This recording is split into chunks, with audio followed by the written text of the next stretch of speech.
giving some remarks before taking questions. They got a big vote ahead of them. Let's listen in. Hill and on to cable news shows to protest President Trump's efforts to make the government more efficient. Now, they're planning to vote down this simple bill. They are going to try to shut the government down. Every House Democrat will participate in this, it looks like. That would be a shame if it's true. I hope some of them will have a moment of clarity themselves and do the right thing, but it looks like they're going to try to shut down the government. It's a striking new posture for Democrats who have always said they've just been apoplectic about the prospect of government shutdowns. I put a video out about an hour ago on social media. I encourage you to go see that. They have been their own words. You don't need to trust us on this. But Catherine Clark, here's one little zinger from her, quote, "Not only is it irresponsible and purposefully misleading, but it's also a dangerous precedent to be threatening a shutdown," unquote. Now remember, this is in last year, years past. Pramila Jayapal, quote, "The tragedy here is all the civilian employees. It's the employees who are going to suffer," unquote. AOC, quote, "It is not normal to hold 100,000 workers' paychecks hostage. It is not normal to shut down the government when we don't get what we want," unquote.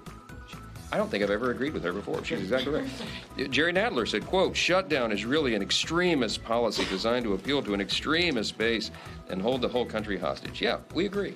So they and all their colleagues need to do the right thing.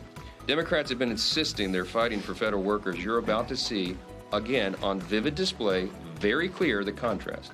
You will see one team that is working to fund the government and make sure we do the responsible thing.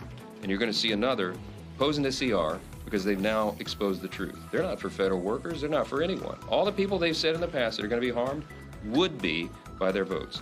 They're using federal employees as props. They're using Medicaid benefits and Social Security checks as cudgels in this thing. The threat of government shutdown, they're using it as some sort of attempt to wrestle power away from the President of the United States, who overwhelmingly won the popular vote, the Electoral College, in every single swing state. Here's the bottom line. If congressional Democrats refuse to support this clean CR, they will be responsible for every troop who misses a paycheck, for every flight delay from reduced staffing at TSA, for every negative consequence that comes from shutting down the government. I understand they have an important retreat this week. Boy, I'd love to be a fly on the wall at that party. Comes at a critical time since they don't have a leader, a message, or a platform. And I'm just going to say this. If our Democrat colleagues want to increase their 21% approval rating with the American public, they ought to start by doing the right thing and keeping the government open. I think that'd be a great first step. So I'll take questions. Chad. Speaker, good morning. You continually criticize the Democrats. Doesn't that imply that you don't have the votes on your side because you wouldn't need Democratic assistance to keep the government open? No, we will have votes. We're going to pass the CR. We can do it on our own. But what I'm saying is Democrats ought to do the responsible thing, follow their own advice in every previous scenario, and keep the government open. It's their choice. I wish it could be a unanimous vote in the House chamber today. That would be a great thing for America. But they're not going to do it, Chad, because they're on this lost, they're wandering in the wilderness, and they're cursing the sky at the same time. And you're going to see that today. They're going to vote no, and they're going to come out and try to pan it, and they're going to lie about it. And we're calling on you guys to call them to account. Make them tell you the truth about the bill. They didn't read it before they said all that nonsense. So ask them that. Ask them how they think. The president went after one of your own colleagues yesterday, Thomas Massie, who does plan to vote against this. He says he should be primary. Do you agree with the president? Should Thomas Massie be primary for his vote against this? Look, I'm in the incumbent protection program here. That's what I do. Speaker of the House, and you know me and my style and my, the way I do this job. I bless those who persecute me, right? So Thomas and I have had disagreements, but I consider Thomas Massie a friend. He's a thoughtful guy.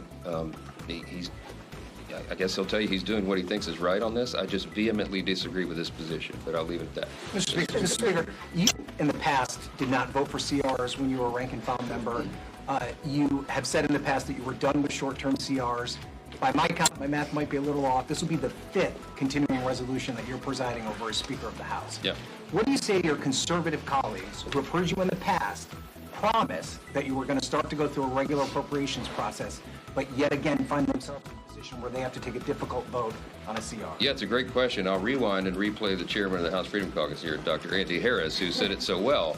This is a different CR than anything we've seen in our careers in Congress. I've been here 8 years. He's been here a bit longer. It normally is something that's a patchwork to give us more time to try to get to the appropriations process. This is totally different. A year-long CR, which is the first that I think we've had, I don't know that there is a precedent for an actual year-long CR. It solves the problem because it freezes federal spending, it takes care of these immediate priorities that have been articulated here, and it allows us to move forward with changing the size and scope of the federal government. There is a seismic shift going on in Washington right now. This is a different moment than we have ever been in. The DOJ work is finding the massive amounts of fraud, waste, and abuse. We have a White House that is actually dedicated to getting us back onto a fiscally responsible track. We're going to scale down the size of the bureaucracy and the agencies, which has become the fourth branch of government. None of that was present or true before. When I became Speaker, I inherited a real mess. We had Joe Biden in the White House. We had divided government, and it was a very difficult thing for us to navigate through. I didn't get to do anything I wanted or thought was really important for the country. I did what we had to do, what was necessary, what we could get 218 votes for. This is a totally different scenario. By doing the CR this time, it actually is the responsible play and the conservative play, because we are conserving the resources of the American people. And this is something that all of us have wanted to do our whole careers, and we now have the opportunity to do it. So would this be your last CR, sir? Will you support a CR? Well, yeah, this is what I expect, is that this White House is going to actually do its job. What a concept. This White House is going to send us a budget this hasn't been done in a while. This White House is going to send us a budget that's going to request funding for a smaller, leaner, more efficient, effective, accountable federal government. That is a new paradigm for us, and we're excited about that. That's what we'll be working on as soon as we get FY26 off the table. FY25, we turn to FY26, and that's when we have all the cuts and the savings that will be actualized at that point. There's a process, as I've explained in here. You have to qualify those savings, you got to quantify them, and then you codify them. Well, the codification process comes for FY26. You're going to see the administration and the Congress working in tandem to provide and present a better government for the people. And that is something many of us ran for Congress to do. That day is now upon us, and we're excited about it. Mr. Speaker, the stock market plunged yesterday. It's going down again today. Part of the reason is because of President Trump's policies on tariffs, including the ones that were just introduced this morning. Can you comment here? Does Trump need to rethink what he is doing, given the chaos that we're seeing in the stock market? This is how I feel about it. Many of us feel about it. The president has already proven what he can do on the economy. This is not theoretical. Look at the first term of the Trump administration. Prior to COVID, we've talked about this many times in here. After the first 2 years of the Trump administration, we had the greatest economy in the history of the world, not just the U.S. Go check it. We had every demographic was doing better. All boats were rising.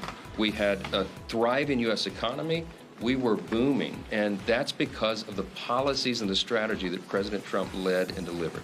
We cut taxes, we cut regulations, we let people keep more money in their pocket, and we made America the first priority. That is what he is doing again. Now he's got to reshake and shape things, because it's in a real mess. The last 4 years was a disaster in economic policy and every other measurement of public policy. So what President Trump is doing, I think of it sort of like when you're playing billiards and you're playing pool, right? You go on the table and the balls are racked, right? And you hit it as hard as you can. This is many people's strategy in the game. You hit it as hard as you can to break up the balls on the table and send them spread. Then you play the strategy of sinking them in the holes, right? That's what we're doing right now. It is a shakeup, and he said there's going to be a shakeup right now, but this is what's required, in my mind, to start the process of repairing and restoring the American economy. I believe that the strategy is going to work.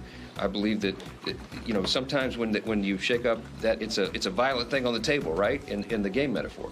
But it always works out well in the end, and I think you've got to give him time. He's been in office for just over, 50 days? This is the 51st day in office.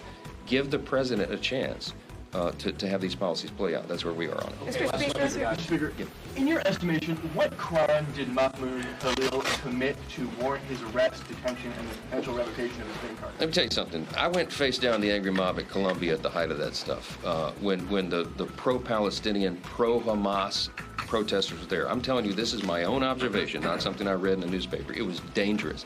I met with Jewish students before we went to campus who were holed away off campus because they were instructed by the administration not to come to class, which they paid for fear of their physical safety.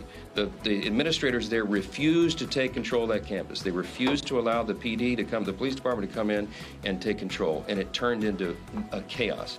The president has since been removed, and now they got the same problem again. Columbia and other universities, they have to keep control of campus. The first responsibility of an administration is ensuring the safety of the students who are paying tuition to be there, for crying out loud. This madness has to stop. We have to get control of it. This guy apparently was a mastermind of those very things, when the gnashing of teeth and the ripping of clothes and the people screaming at me, wanting to rip me limb from limb because I was there talking about moral clarity and how there's a right and a wrong.